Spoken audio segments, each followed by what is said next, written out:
we need to talk about Caitlin Clark. Yep.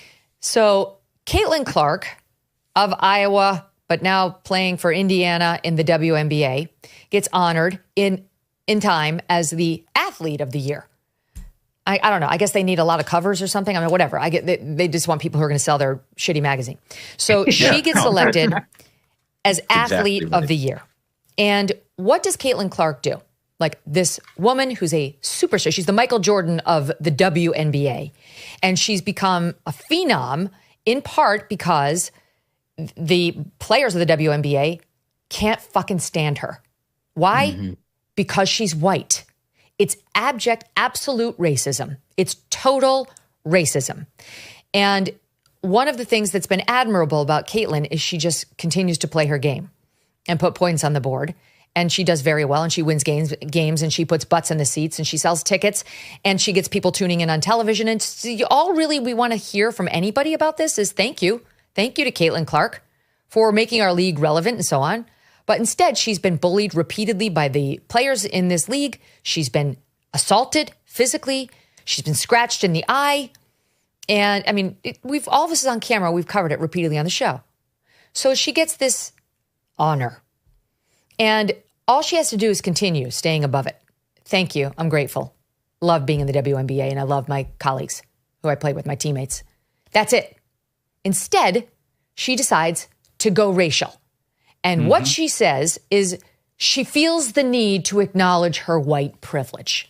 Basically, she's sorry she's white. She feels really bad about it, though, so you should give her a pass.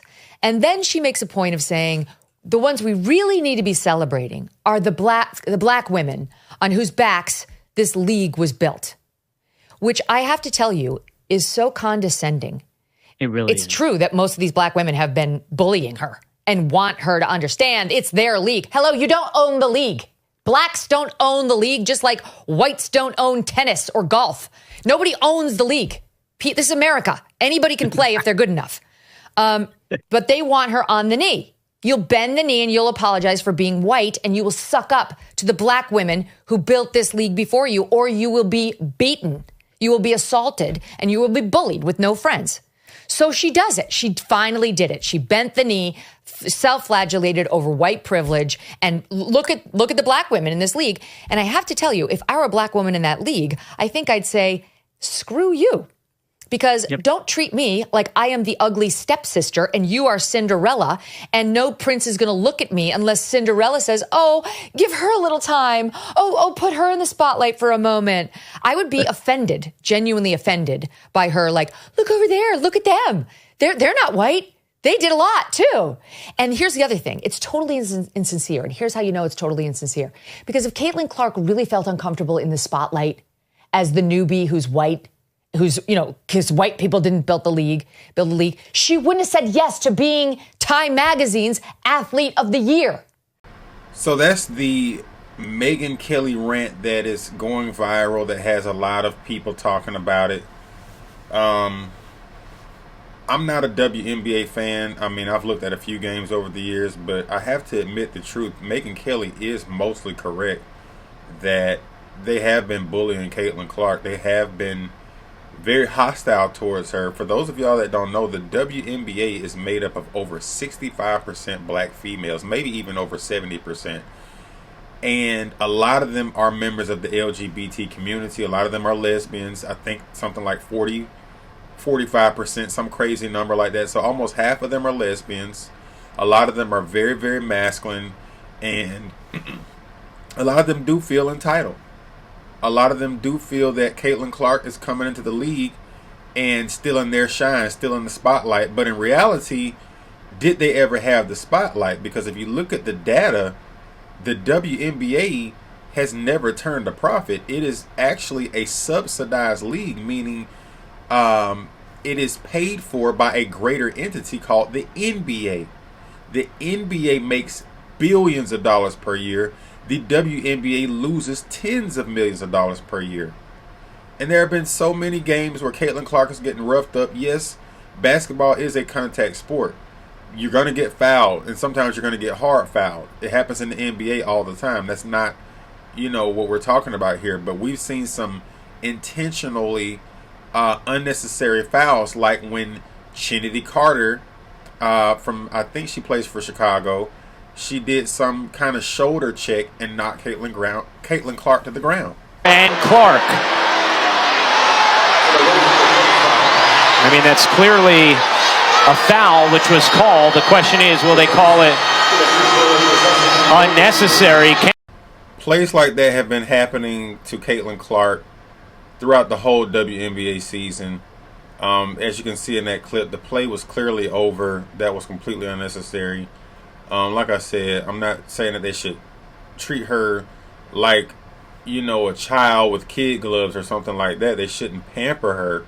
They should treat her like every other player gets treated. But what this all boils down to is Caitlin Clark is a white girl from Iowa, and she has a mostly white fan base because it's kind of exciting to have a different type of player come into this league that's dominated by black lesbians, and she's heterosexual. She has a boyfriend. They're probably going to get married and have a family when she's done with basketball, and she just is such a anomaly, right? She's outside of the typical WNBA player. She can actually play the game. She's actually really good. She can her shot making ability isn't the greatest. She misses a lot of shots, but she can shoot. When she's on fire, she's on fire. She got good handles. She can dribble well. She can pass well, and sometimes her passes are so hot that her teammates don't even be ready for them. I looked at some clips, and she might do a behind the back pass or a no look pass, and her teammate ain't even able to get to it because it's just too quick. So she got game, she got skills, but she's a white girl from Iowa, and she's heterosexual. And one thing about females is female nature is to go along and get along more than anybody. Women do not like being on the outside looking in. And she's feeling like, hey, maybe if I just, give these black women some praise, maybe if I give these black women some love in front of the world, maybe they'll treat me better next season. Because she feels the hostility in the WNBA. She feels it. And she don't have to be there. She can go play overseas.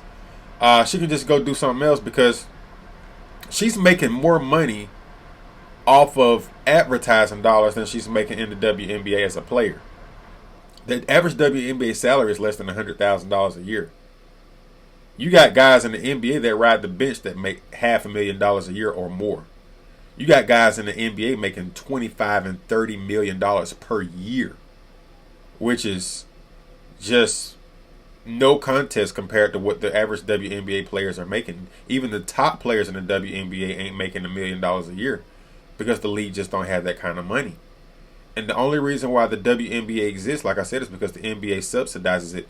The NBA doesn't care that the WNBA is losing tens of millions of dollars a year. Women don't even support the WNBA. Black women don't support it. White women don't support it.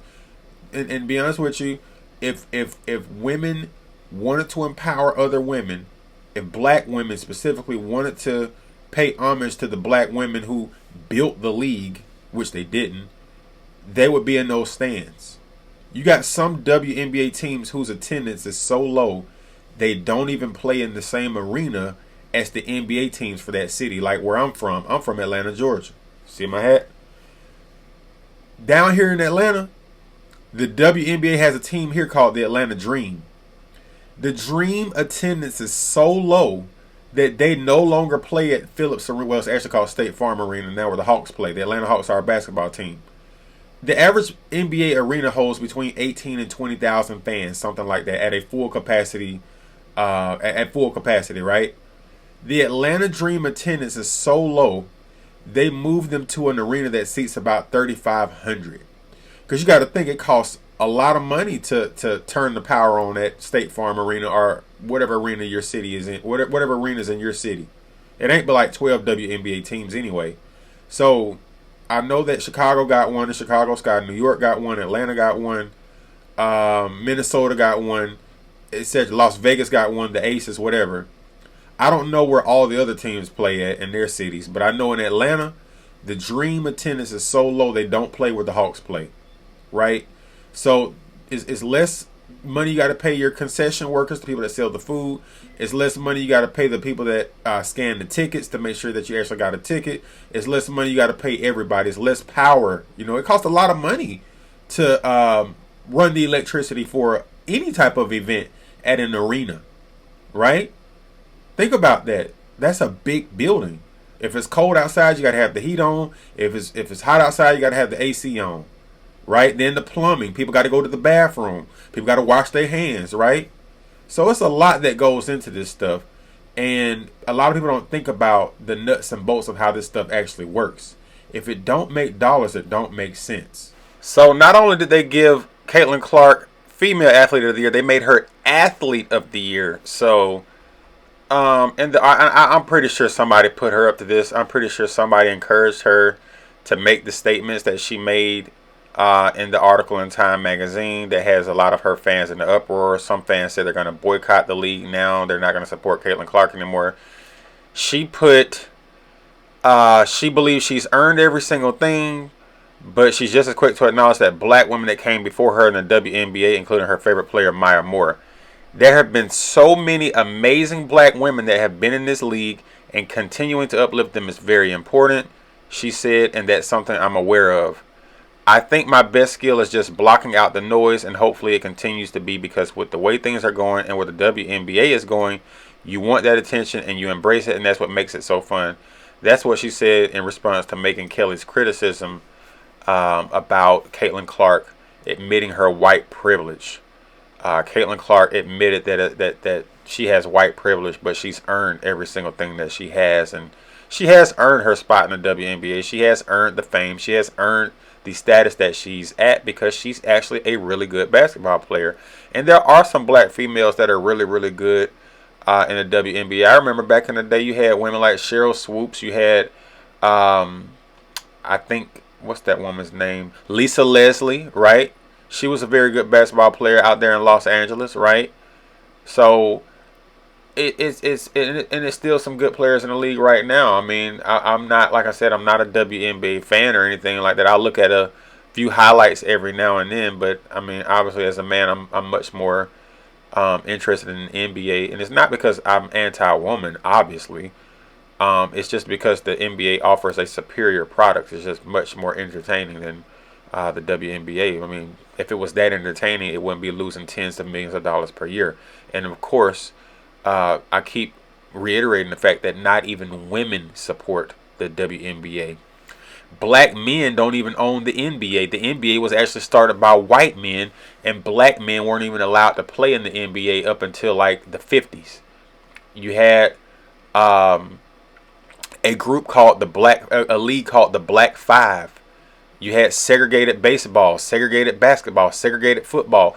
Black folks have been playing sports for a long time, and black men were not allowed to play with the white men back in the day when these leagues were in their earlier stages before integration.